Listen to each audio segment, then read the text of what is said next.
Hi everyone, my name's Julie. I have been practicing yoga very seriously for about 20 years, teaching for 5 of those years.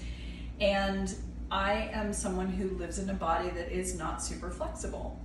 So I've really had to figure out how am I going to cue shapes that my body cannot do to what in common terms is known as the full expression of the pose. That's actually a phrase I don't use. I don't care for that because I think we each, to our unique bodies, have a different full expression of the pose. So I'm going to do 3 different videos. This first one is when your legs are into a V and you're folding to one side. And you can see I've got behind me a blanket. So if you know your back body is tight, sitting on a blanket is actually going to help you in any kind of a forward shape, even just a regular sitting shape. For the longest time when I went to a studio, I always grabbed a blanket because it was so much more comfortable to sit on. So I take the blanket just like you would get it in a studio. They usually look like this. And then I fold it in half. And I've got this nice little rounded edge here. When I sit down, I'm going to be half on, half off. That's going to help me with that forward motion. So bringing this blanket down, I'm going to come down to a sitting shape. And if we're bringing legs into a V, keeping in mind that my V might look like this, my V might look like this, my V might be my legs really very close together. Some folks are going to have a V that's very wide.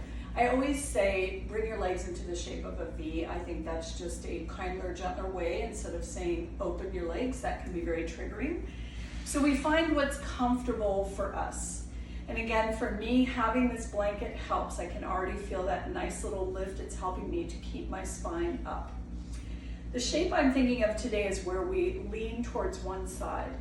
I want to cue keeping my heart and my shoulders open. So I'm going to bring same hand onto the side I'm bending towards, onto that leg. Opposite arm comes up. Again, work here. This is perfect. You don't even have to go anywhere from here. If you want, start to open up. You'll notice I did not come very far over. This shoulder is very tight on my body. So if I'm focused on I have to get my arms down, I'm going to close my chest, close my shoulders. I don't know if you can see that. I can certainly feel it. So for me, I'm going to work here. If it's a yin class and I'm holding for a while, eventually I might be able to come a little deeper into this. But I'm not focused on I have to bring both hands down onto that leg. Other options I could do here, I could bend both knees. If I have a lot of blankets, I could put blankets under these knees as well. Opposite side, let's just try it out for balance. This shoulder's more open, so it's probably going to look a little different. That's also something I always cue. We're going to look different side to side. That's normal. So let folks know, for whatever reason, anatomically we're different. We've had surgeries, we have scars. All of these things are going to make us different side to side. Just embrace it, go forward, be the observer. Don't tell a story about one side's good, one side's bad. They're different. Second side again, I'm going to bring that hand down, bring that arm up. Notice right here how much straighter this arm is. This is a tighter side. It's more out to the side. That's okay. This one, a little more flexibility there. And I slide over. And again, notice this is different on this side. This side, for me to keep my chest open, I'm going to stop here. This side, I can come a little deeper and keep that chest open.